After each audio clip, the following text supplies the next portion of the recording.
Kabar 46 tenaga medis di RSUP Dr. Karyadi, Semarang terkonfirmasi positif corona mengejutkan banyak pihak. Kita akan menanyakan langsung dengan Direktur Utama RSUP Dr. Karyadi, ada Dr.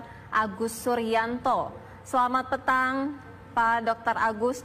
Sejauh ini data dari Dr. Agus sendiri, sebenarnya ada berapa tenaga medis yang positif virus corona ini?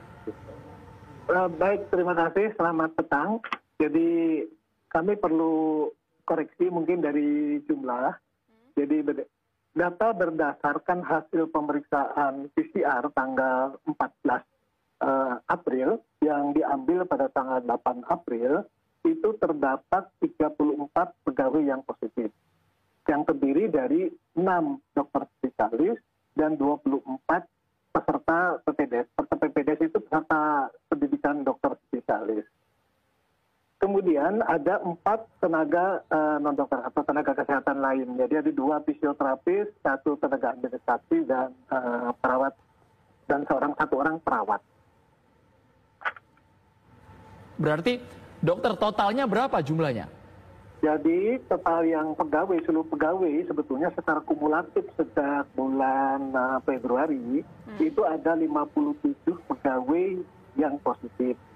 Nah 9 ada dokter spesialis dan 32 dokter PPDS. Itu secara kumulatif.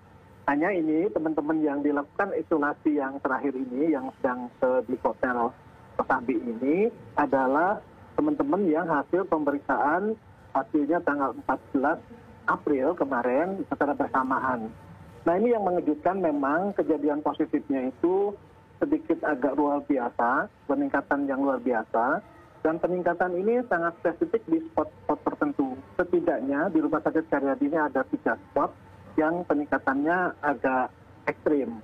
Oleh karena itu kami selaku manajemen rumah sakit melakukan pengkajian terhadap kemungkinan-kemungkinan atau penyebab-penyebab apa atau potensi apa yang mengakibatkan tenaga kesehatan ini termasuk dokter-dokter ini bisa tertular.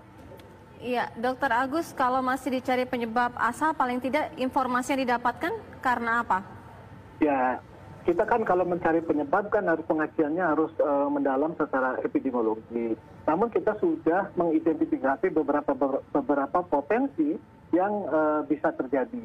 Salah satunya adalah pertama tentang identifikasi pasien. Identifikasi pasien seperti kita ketahui bahwa pasien COVID ini kan mirip dengan penyakit lain, sehingga bisa suatu ketika bisa, bahkan penyakit ini kan tanpa gejala, sehingga bisa saja pasien itu lolos ke perawatan non-COVID sehingga dikelola non-COVID sehingga sampai diketahui itu adalah COVID. Kemudian yang kedua adalah faktor pasien itu sendiri.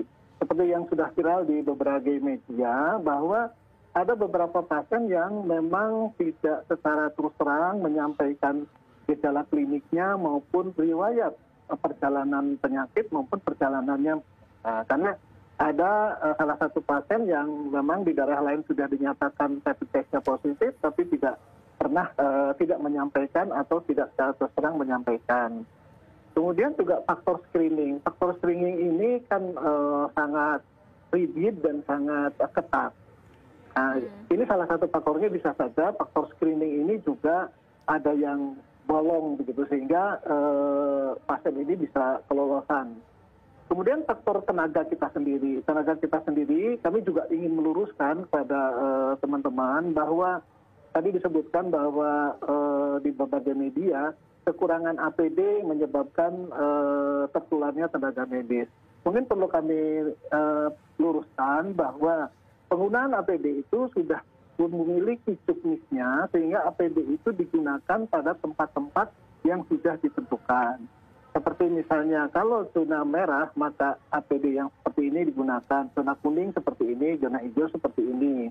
Dan untuk zona merah maka rumah sakit menentukan sangat strict. Tidak mungkin kita memberikan APD yang di bawah standar.